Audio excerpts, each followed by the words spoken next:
Welcome to Ability Assistance. My name is Phyllis Jones, Chair of the North Andover Commission on Ability Assistance. And my name is Stacey Leibowitz. I am the Secretary of the North Andover Commission on Ability Assistance. So today we're going to mix it up a little bit. Instead of going to an outside guest, Stacey and I will be talking about breaking the glass ceiling and how people of all abilities can get involved in ways you may not expect them to be involved with. So we've been so many ways. Yes. We have been talking about possibly doing this type of an episode for so long. For a while now, so the opportunity presented itself. The opportunity presented itself. We had a guest who was unfortunately unable to be with us today, so we had the studio time. We had the studio time. We had the kids. We had Bill. Yeah. So we're taking advantage of it. Take the opportunity.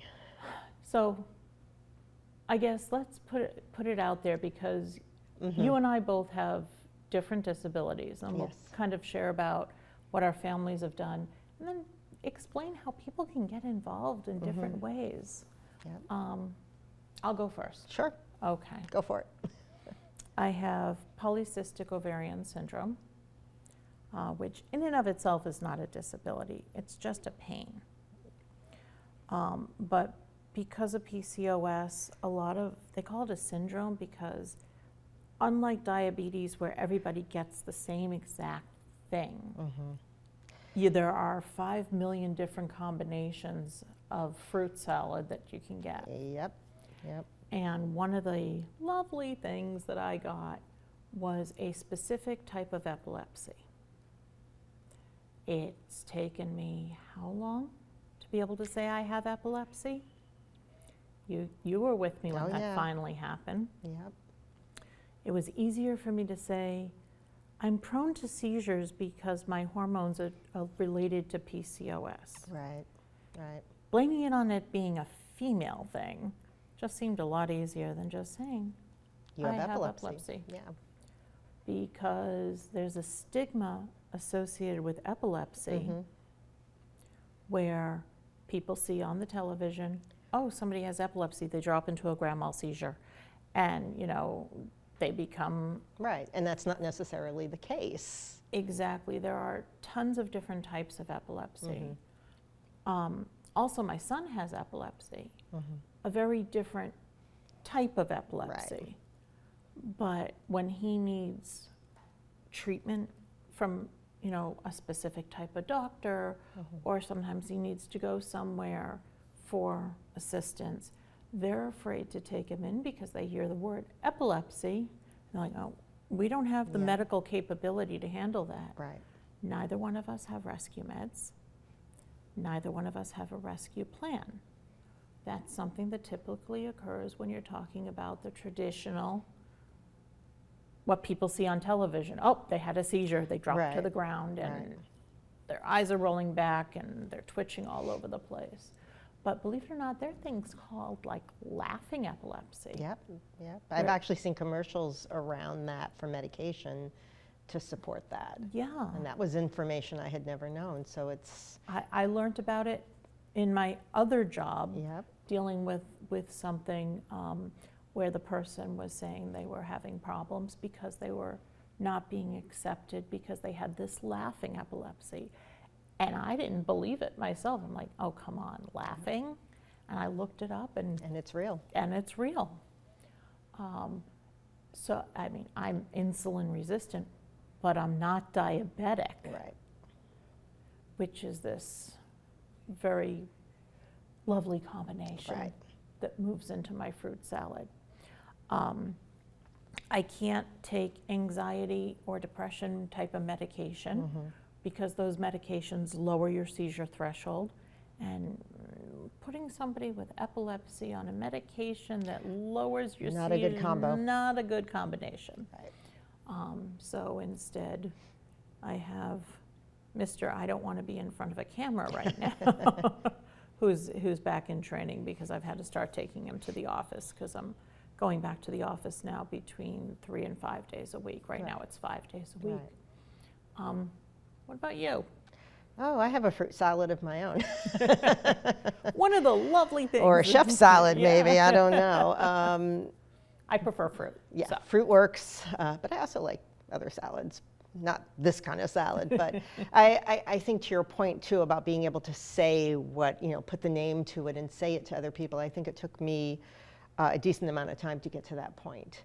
And mostly because of how I was raised. And Yes, then and that's a big deal. That's a big deal, but Because also we don't talk about the those stuff outside things. the house, Yep. but there were also things I didn't even know about my own issues until I was much older.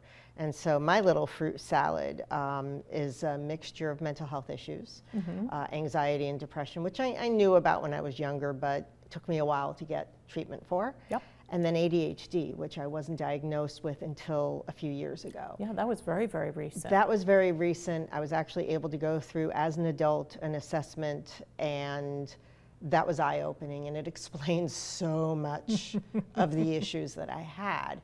And I felt better, actually, knowing that, because for the longest time, I always felt like, what's wrong with me? Why am I like this? Kind of thing. And I remember pulling you aside and saying, "Sweetie, I love you. Yeah. You need to research this." And it was probably one of the better things you did. Yes, and I got answers. And on top of that, to add to the fruit salad mixture, I have an autoimmune disease, also a syndrome, Yep. because it looks different in different people, and it's called Sjogren's syndrome or Sika syndrome, which I had never heard of. I had blood work that came back a little bit off several years ago, showing some issues with my autoimmunity, because I tend to get sick pretty easily. It's like you look at me the wrong way and Yes. boom, even with vaccines, which I am a supporter of, and I really need to get because of my issues with illness, I still manage to pick up different things like the flu and COVID. But I learned that I had this issue with, so Sika syndrome or Sjogren's is where your body is attacking itself. And it's through my moisture producing glands. So through my skin, my mouth, saliva, eyes, you name it. And many people tend to downplay it. Number one, and nobody knows what this is. When I say it, they're like, what the heck is that? And I actually was talking to an eye doctor recently at an event that I went to, and she was like, do you have Sjogren's? First time I had somebody who said that to me, who knew what it was. Wow.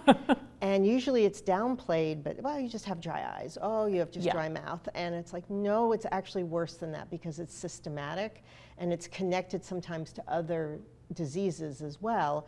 For me, I deal with inflammatory arthritis, which is unspecified, in addition to osteoarthritis, which... And a lot of people don't realize you had a knee I replacement. had a knee replacement, and it was a genetic situation because I was diagnosed with arthritis in my 30s. So there's that genetic issue, and it can be debilitating. Even with the new knee, I'm doing better, but I still struggle. Yeah. And I still have pain. I have it in my fingers, and people always think with arthritis it's an old person's disease.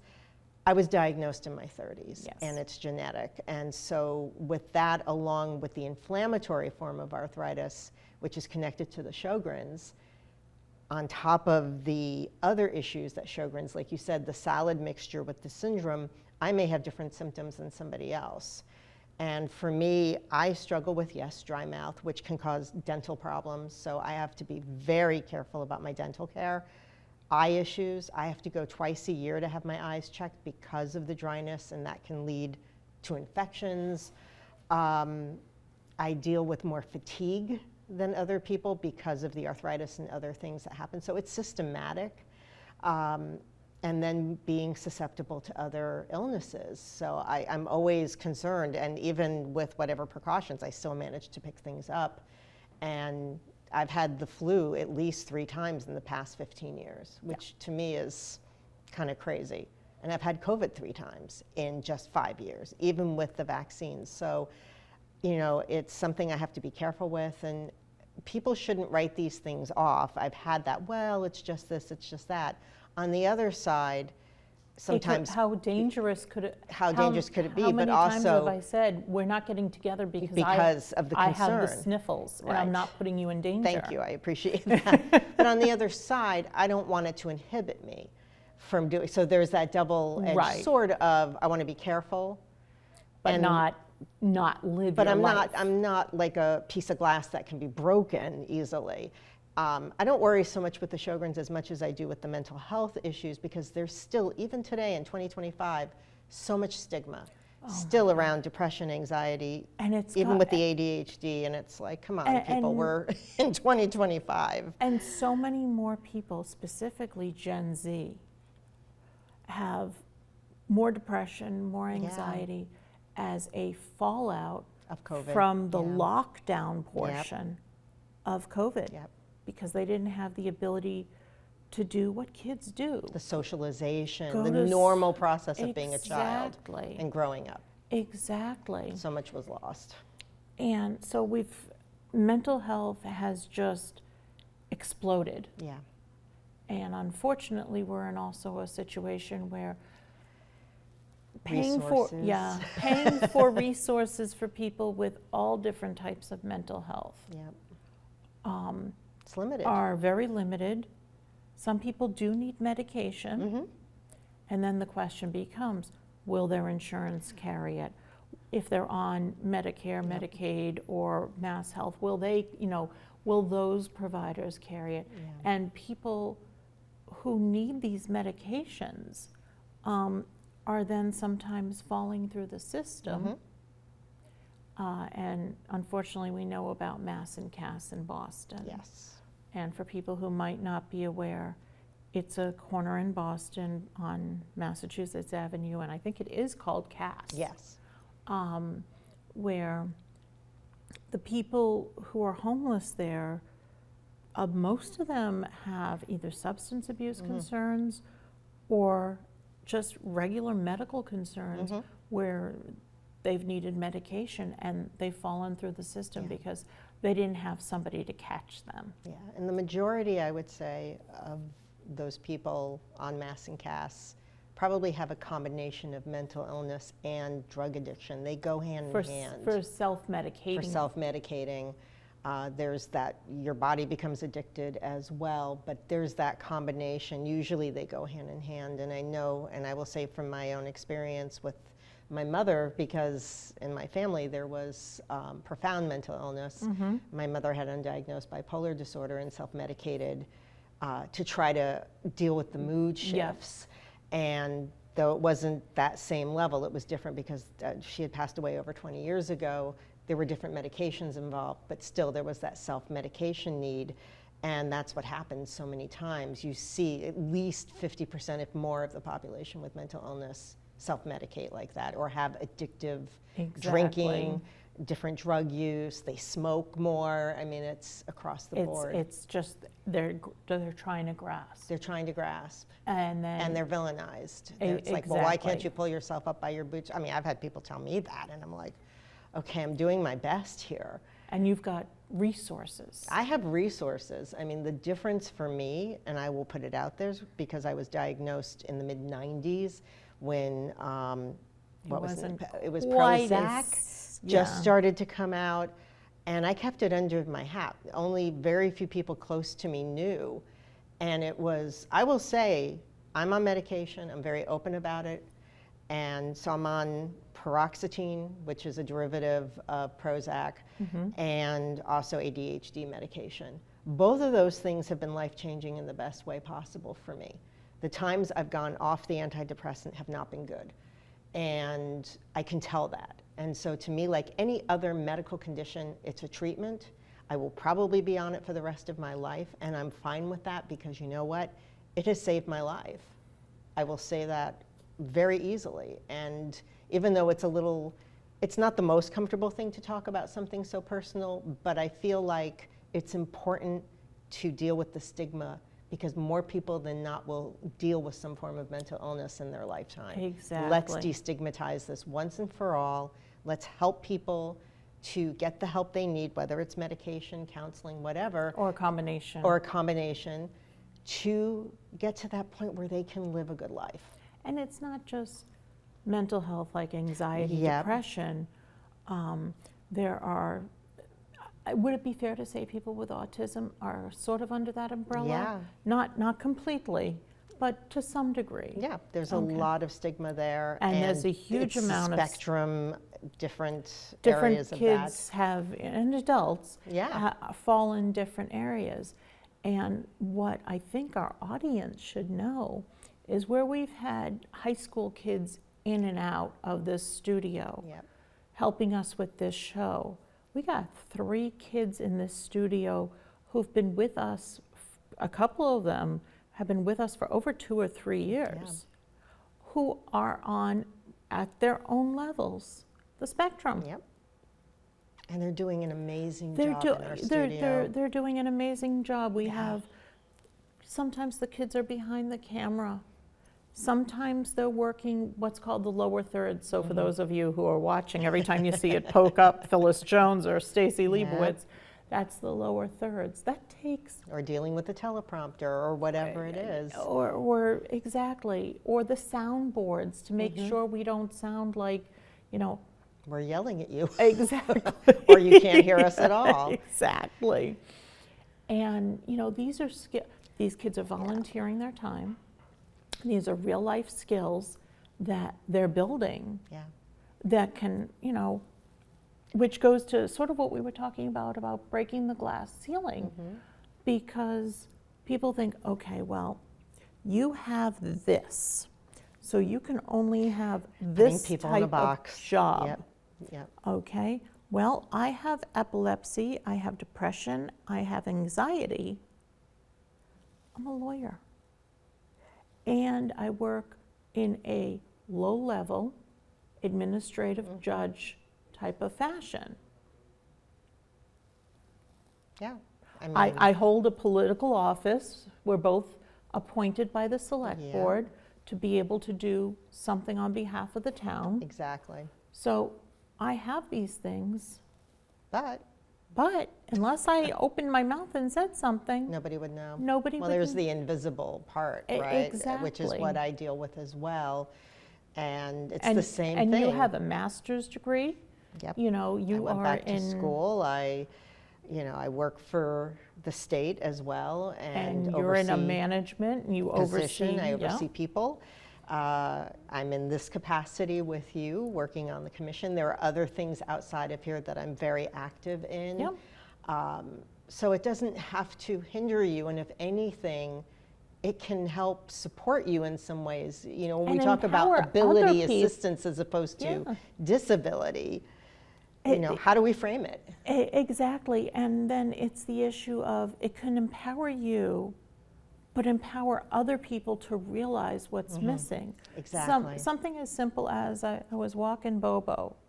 It was last week, Thursday, and I was explaining to you when we were on air, before came on air, the grass was over here, the pavement was over here, but you couldn't see that gap. For, you know, and I'll do What it if this somebody's way in a so that maybe wheelchair or- maybe yeah. the people on camera could see it. You couldn't see that gap because the grass was just high enough, and in between that gap, my toe caught. And I wasn't wearing anything other than the same sneakers I'm wearing now. Right. So I was wearing safe shoes. He didn't tug me. He didn't do anything to make me do it. And I went splat right down on my, and it took everything to stop myself, to land on the palms of my hands, because the one thing you don't want to do is No, you don't want to face plant. you don't want to face plant. You don't want to wanna break your break your teeth or $300 glasses with the Yeah. no line Yeah. bifocals, and you don't want to hit your head. Yeah. Okay. My knee has a scar this big. I can't get my foot into a shoe yet. It's Oh, wrapped no. into an ACE bandage. But if those are the worst things that happen to me, I'm lucky. Yeah, and you'll recover. And I'll recover. Now imagine somebody who's not as stable on their feet. Yep. Or they're in a wheelchair, They're in a wheelchair, and you hit something like that, you can go flying. they're in a walker. We had a situation during the national election. I took that day Yep. off, and I was there as chair of the commission to help in case anybody needed assistance. And, you know, we have these beautiful ramps in front of the high school, but where the handicap parking was, the ramp to help this lady to get upstairs Right. into the high school, there was a gap. there was that much. It wasn't a huge gap, and she wasn't a very large lady. But it's just enough to cause a problem. And I couldn't get that wheelchair. I know exactly where that, yeah. I couldn't get that wheelchair over, and I had to have a couple of officers come just to help her. They couldn't even get it over. They had to help her and hold her so that I could get the wheelchair over the gap and have her sit down again. And, you know, I mean, she seemed okay with all of that, but that was her. Somebody else could have been extremely Upset. embarrassed. Yeah. You know, and when I helped her get down to her husband's car, I told him, go to the other side. I'll meet you on the other side. But I raised it. And you can't always guarantee that somebody like you or officers or people who can help lift will be. Or stabilize. Yeah. How many places do you go to? Those simple blue buttons that we had worked with Senator Tarr with to get installed at the Lawrence Depot. Oh gosh, that was back in 2018, 2019 now. You know, and you know, you see them at the grocery store, you see them at the mall, you see them at, you know, the pharmacy, wherever, okay? And then half the time they're not working. Yeah. I went to the department store up in the mall up in Salem, what was it, 2 weekends ago. And at that point I was actually using a cane because they wanted me to use a cane. They were like, we can give you crutches. I'm like, no. That's too... I'm with you on that. The cane is too cumbersome. Because I've had to do that with my knee. And they gave me a cane and I was still using the cane. Yeah. So those blue door openers meant something to me other than just convenience. Yep. And I went to go push it and the blue door opener, like the box was there. But it didn't work. But no, there wasn't even a blue thing on top. There was no push pad to be able to open it. The little things that people don't realize. Yeah. And that's they're not so little, right? Exactly. I mean, we take for granted. And the thing is, at some point in all of our lives, we are going to deal with disability. Something, whether we're it be going to deal ourself, with something, or a family member. But somehow it's going to present itself, and it's either going to be, even if it's temporary, it's going to be an issue. In some instances, it unfortunately, may be permanent. But until you deal with that, you have no idea. And I know when I went through my knee replacement, and I'm lucky, you know, I was able to do that. I'm doing well. But my recovery, I mean, even before that, I had such problems with my knee where I was walking with a cane because of the pain. And then after going through having a walker to crutches to a cane, it's very sobering when you go out and how limiting, even with that, there are issues getting through the door somewhere, you know, getting in and out of a car. Just all of these things we take for granted. Walking on the sidewalk. I mean, I had to practice walking outside, and nothing is even.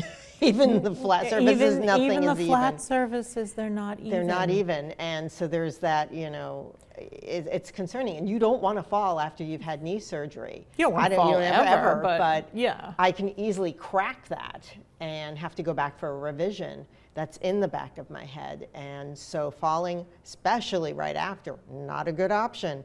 And you need to, so talk about being hyper aware, but you become so much more aware of the ground you walk on. Exactly. It changes everything. So something as small as that, you know, imagine somebody who is in a wheelchair or has a much, you know, they're not going to recover from something, they have a permanent disability, so to speak. What does that look like? What does that look like? And something that I think, and you've seen me look for this at every place we've gone. When we've gone to, you know, a big thing for us every year is to go to the women's conference in December. In Boston, or anytime we go and we see services that offer disability services, one of the first things I'll ask them is, do you offer job assistance?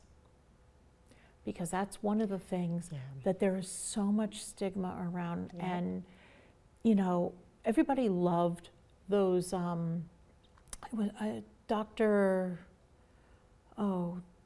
Good or something. It was a show about, he was a fantastic surgeon. He was on the spectrum. And it was a huge hit show. The problem was I believe the actor who was playing was not on the spectrum. Yeah.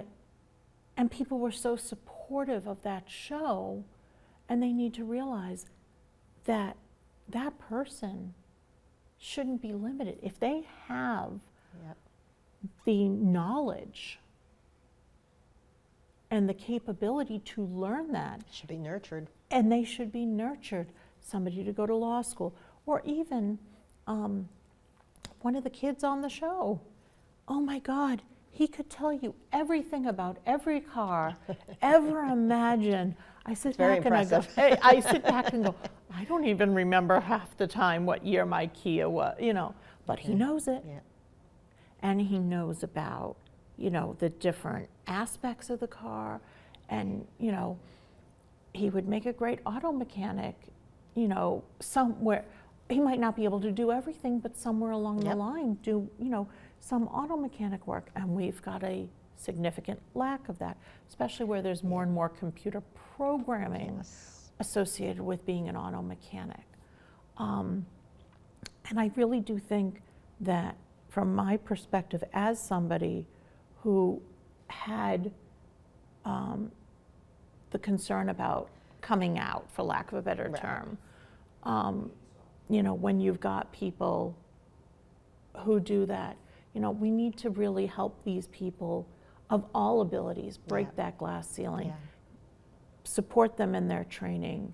I know we've met a couple of colleges that we didn't have dates for that. We have to follow up with them. Exactly. But they support people with a variety of disabilities to take classes and to develop skills. Or maybe have people get 504 plans.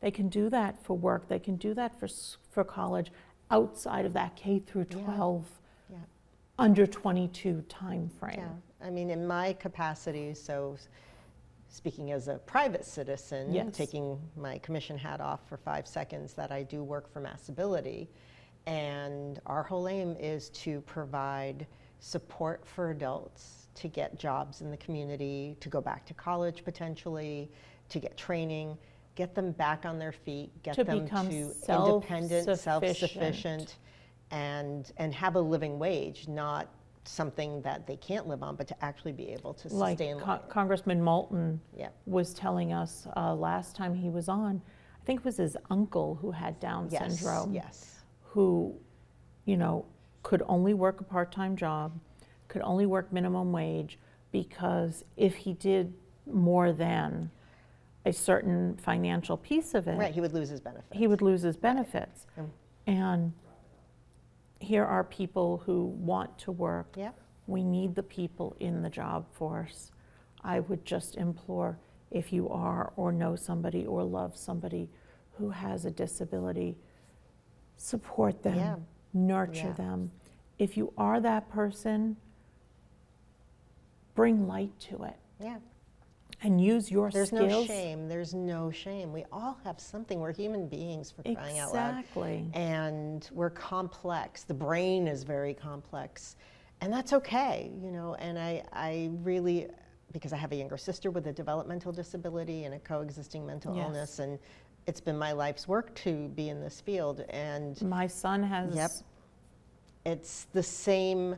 You know, when I put my Massability hat back on, we deal with the issue around benefits, and we try to counsel people as much as possible to not be, and that could be another show that we talk about, because it's important to inform people that really you're better off working.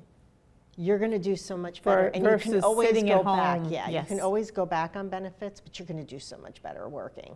And we want to dispel that, to take that stigma away. Yes, it's there to help, but you can go back to work. If you are ready, you can go back to work and get a job, and there's support there for that. And that's the whole point. You know, we want to dispel, for lack of a better word, the stigma around any disability, whether it's, you know, cognitive or mental health or whatever, physical or the combination, because people, I always say, nobody's one-dimensional. We're all complex creatures. And like you and I, we have different issues that we reckon with. Doesn't have to stop you from working, doesn't have to stop you from having a really high quality of life. Productive life, whatever you define that to be. And that's why we exist as a commission, right? Exactly. And if you want to get involved in politics maybe, or government somehow, you don't have to be on, we choose to be on this type of a commission. Yeah. If you're good with math, go on the finance committee. You know, if you're good with environmental, go on the environmental. Whatever your passion and your strength is, play to that. Exactly. Play to it, because you're going to love what you're doing. Because otherwise, and if you love what you're doing, you're going to succeed at it. Exactly. Because otherwise, you end up typecasting yourself. Yeah. And that's the one thing you don't want to do, because that then brings you down. Yeah. I'm typecasting myself. How am I typecasting myself? Because I am a type A attorney who has been in politics for years, and you know, I've actually grown in this role as my that's good family, typecasting, you know, as my family has grown more into the need to understand developmental and mental health disabilities. Same here with that piece. You know, but that's not typecasting because we have to. That's typecasting because we want to. It's the best form of typecasting. Exactly. And you know, before we wrap it up, I will just say, my little mutt over here, who I love desperately, who pants a lot on stage because he doesn't like the lights, we've learned. They're, for people who don't know, they're pretty intense lights. Yeah. And if I could, I'd get him. Dogs can be sensitive. Yeah, and if I could, I'd get him a pair of shades. Ooh. He'd be really cool looking. He'd be really cool looking. He wouldn't like it. He doesn't even like the bow ties.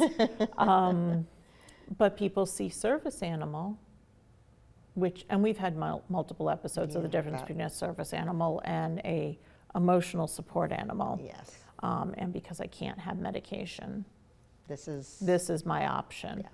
Yeah. Yes. Hello, Bobo. Okay, we're wrapping it up. Oh. But they see him, and then the question becomes, are you blind? Right. So the discrimination around what they think a service animal should be. And there are so many reasons why you would have a service animal: for the invisible or not seen. Like if you're, for example, for any concern about seizure, they can sense it. Or for a diabetic who might be going into some issue there. For him, it's more a matter of, he's not there for my seizures, he's there for the anxiety, depression piece of it that I can't take the medication for because and he provides you that support. Exactly. So it's very critical for people, and I think it's an educational opportunity that we have done many times, like you say, and we should continue to educate, because there is a reason why people have service animals like this, have a service dog, because they're able to sense things that you may not even be aware of yet, whatever it is, whether it's the anxiety and depression or something else that somebody else deals with. I was at the office the other day, and I was in training. I've been going through some very intensive training at work for my new job. And I didn't even realize how stressed I was while I was sitting at that table. I have one of those apps, stress monitors, on my watch. It went off. He couldn't hear it because I don't have the noise or the vibration or anything going on. And he certainly couldn't see it because he was under the table. And all of a sudden, he pokes his little nosy up from under the table and lays it right here. To calm me down. To calm me down and to redirect me. Yep. And that, you know, that helped. But we'll stop annoying poor Bobo over here. Yeah. And I know we're getting the signal to wrap it up. But you and I are two talkers. Yes. Two yentas kibitzing is always a bad thing. No, it's not. But I think maybe in a while we should probably do this type of an episode again to kind of open things up and, you know, as we talk to other people and see how they've been able to deal with their own. Absolutely. There's a lot to unpack. Yes, yes. So this is a good start. This is a good start. And I've got my floor director, who is my son this time, basically saying, Doing a great job. Yep, doing a fantastic job, getting to that point of, I'm telling you what to do because I'm allowed to right now. So we're going to wrap this up. You can reach me directly at pjones@northandoverma.gov or call me. It's a cell phone, it's a cell number, 978-494-0136, and you can also text me on that as well. And you can also reach me directly. It's S. Leibowitz, LSLEIBOWITZ, at northandoverma.gov. And we also want to give a big thank you to our crew this month, GLTS alum, and also North Shore Upper Academy, Zachary Jones. Yep, and from GLTS alum, It was Cassie Bono and John Kafori. Kafori. Yep, didn't make it They on. didn't make it on there, sorry. Yep. In May, we'll be joined by State Representative Adrian Ramos. Our June episode is still currently in the works. I've been talking to Mr. Hicks from the school committee. He's been talking a lot about how he wants to see disability services continue and what he'd like to see go on at the school department because he is concerned about that. But irregardless, we're going to start pulling dates for next season. I know. Oh my God.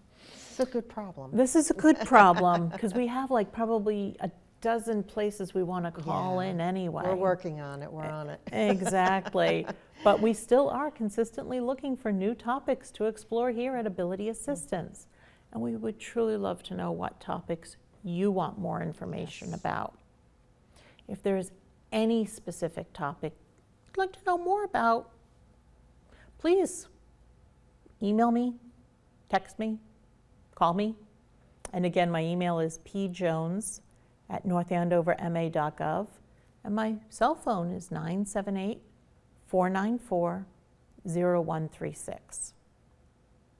In addition to watching through your cable station, you can catch all of our programs on demand. This list keeps growing. Yeah. YouTube, the Cablecast app through Roku and Apple TV. You can also find the same Cablecast app through your phone or tablet's app stores, the Town of North Andover's website, the Commission's Facebook page, the North Andover CAM website, and as always, we always roll the audio out as a podcast on Podbean. Thank you for watching today. See you next month.